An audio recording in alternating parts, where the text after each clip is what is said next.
It is extraordinary, isn't it, David, that suddenly an infection that is usually confined to Central Africa and West Africa is now being reported all over the world.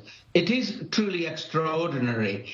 At the same time, I would want our viewers and listeners to keep calm, because this is not a new virus. This virus has been around for a long time. But what appears to have changed is how come it is transmitting so readily and so extensively. I have a theory, and my theory is as follows. The vaccinia vaccine that we used against smallpox obviously has cross-protection against monkeypox, but we stopped using vaccinia about 40 years ago. So it could be that there is a large population of the world unimmunized, unprotected, and therefore the transmission is therefore that much greater. What's, well, I should say straight, how dangerous is monkeypox? Do we really need to be concerned about getting this? So the case fatality rate, in other words, if you get infected and are ill, is more so in the younger age group. So the older people tend to fare much better compared to the younger age group. Furthermore, the strain, the variety found in Central Africa is more severe disease causing compared to West Africa. But overall, for the benefit of our viewers and listeners, it is not a deadly lethal thing, but we need to be careful, especially in the younger age group. Are we all, Dr. Pacania, is the world essentially better prepared in this moment? Maybe the answer is clear, but to handle this type of thing post-COVID, and I'm taking liberty to say we are post-COVID, or at least in some phase of getting past COVID, is the world simply in a better place to handle these kind of issues right now? You know, I don't know, and I wish I could say yes, yes, yes, yes, yeah. Because there is a tendency amongst the nations of the world to look after themselves only.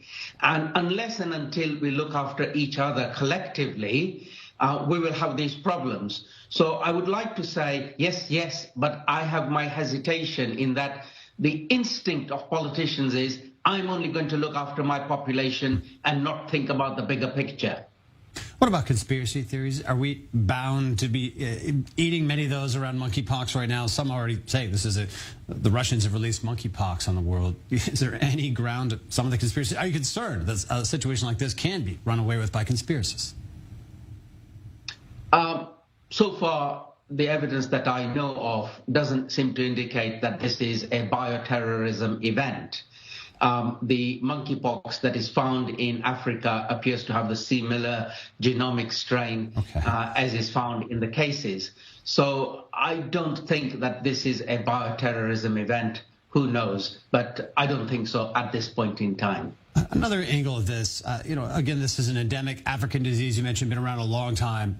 There are many others in that category that should be a high concern to the world. Malaria, perhaps, first and foremost here. Is there a sense now, or do you think that these types of endemic African diseases will get more attention, more funding, more treatments, simply in light of the COVID pandemic? Has the world woken up in some way to having to tackle these issues? I'm really pleased you're addressing this issue, David, because that is the biggest elephant in the room. We need to address the issue of global warming, deforestation, population rises, and us having this habit of messing around with animals and nature and eating things that we didn't used to eat before. So all of these things lead to these outbreaks. And yes, I'm so happy and so positive that these mRNA vaccines that we invented for COVID, they were invented for Ebola too, let's be truthful. They have the potential for cures for malaria, dengue fever, better TB vaccines, etc.